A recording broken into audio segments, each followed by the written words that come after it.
First of all, I would just want to address one thought because I'm a little bit shocked for what happened last night. Dejan Milojevic just passed away, former assistant of Golden State Warriors, an unbelievable person. I knew him very well.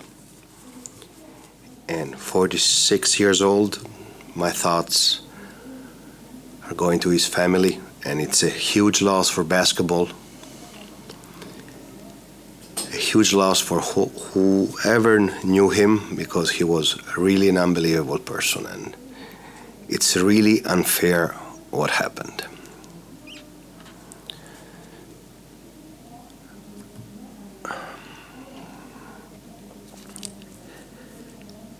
Tomorrow we play against Fenerbahce. Š.Jas is back in town. It's a great challenge for us. It's a great opportunity for us. We're going to play against one of the best teams. They are playing well. They're winning. They have tons of talent. Wilbekin, Dorsey, Guduric. Kalates is back on the level that he played in Barca. They have different bigs, athletic bigs, shooting bigs. They can go big, they can go small. So if we look at the basketball things, we don't have a lot chances. But there's not only basketball things. There will be a sold-out arena, and we are going to try to go over our limits on every little thing we can. The most important thing will be not lose confidence when the things are not going the way we would like or we expect, because there will be tough moments in the game because they are a very good team. And I know Š.Jas very, very well, so I know what he can bring to the table for his team.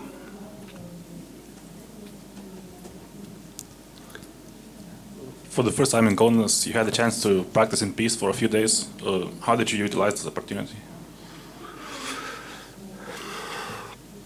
We had 2 good practices. I wish I could have 20, but I cannot. But it's a beginning. We are trying to fix some things.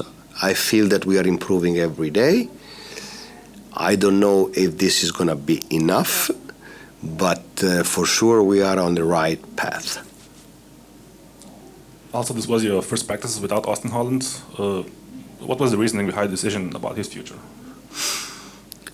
First of all, Austin was an unbelievable teammate, an unbelievable human being.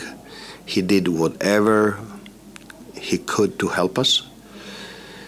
And it was very, very tough for us to take this decision. But we have a lot of players in his position with Arnas back. So sometimes less is more. So you left the player. Are you thinking about the chance to add a player in his case? I have so much work to do that I'm not the right guy to ask this, and I'm sure we won't add a player tonight, so makes no sense to talk about this thing. This is typical media stuff. I understand that here everything is important. I believe that the club, the organization is always monitoring the situation, but we have 12 players. Okay, maybe we missed something. We will try to find resources to fill what we miss in our roster, shifting some spots, shuffling some roles, asking more things to some players, and if there will be an opportunity to add a talented player, I believe we're going to do it. But if you ask me a name, a position, I don't have an answer. Coming back to Fenerbahce, Š.Jasikevičiumi for the last 3 years coached Barcelona, where you played last week. He left the most of the roster and a few ideas there. In terms of preparing for Barcelona game, for Fenerbahce game, how good of a test was the last week's game in Barcelona? I didn't understand the question. Do you think that in terms of playing against Š.Jasikevičiumi, tomorrow's game will be something similar that you had in Barcelona? He left Barcelona in June. You know how many things are happening from June to now? There's no any kind of similarity. Different teams. Okay, so coming straight to the Fenerbahce, they lost Nigel Hayes-Davis, which is the most efficient player of them statistically. How does that change your game plan for tomorrow? Not much. Sorry. Because Barca has always 3 players per position. Fener has always 3 players per position. So Š.Pierre, Sestina, they can all play. Biberovic, so they can all play. I'm an huge fan of Nigel, and I know how good is he, and also here in Zalgiris they know how good is he. But I believe they're going to have enough players to replace him.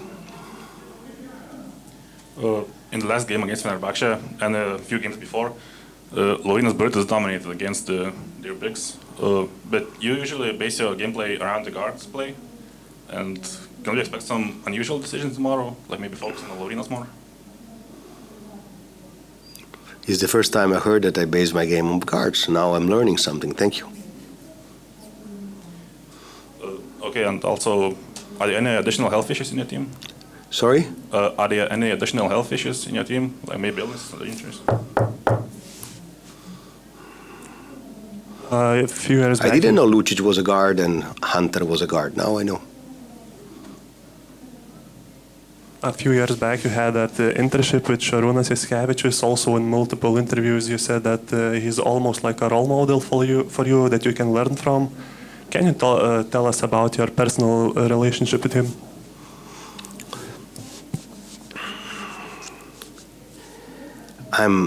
I always try to be very realistic, and Šarūnas is, without any doubts, one of the top 3-4 coaches in Europe. And he was an unbelievable player, but the thing that makes him different, that the transition from player to coach, and I saw it with my eyes, he is an unbelievable worker. He works hard on daily basis. So whatever he is now, he develop it and work on himself. I have the utmost respect for him. We played an unbelievable playoff series 2 years ago. It was every game something new from one side to the other, you know, and it was really fun to play, fun to coach, and I really like him as a person and as a coach. So there are many talented coaches, but being able to convert talent into efficiency through hard work is not for everybody, especially when you are a superstar as a player. And he was a superstar. You had that playoff series against him, you had that internship. Maybe in a way you can like kind of guess the way he thinks and maybe it kind of helped If I preparing can for the get game? the way he thinks, he can get the way I think. So it's 1-1 ball on the half court. Just to double check, is Roland Schmitz going to be ready to play tomorrow? We will see.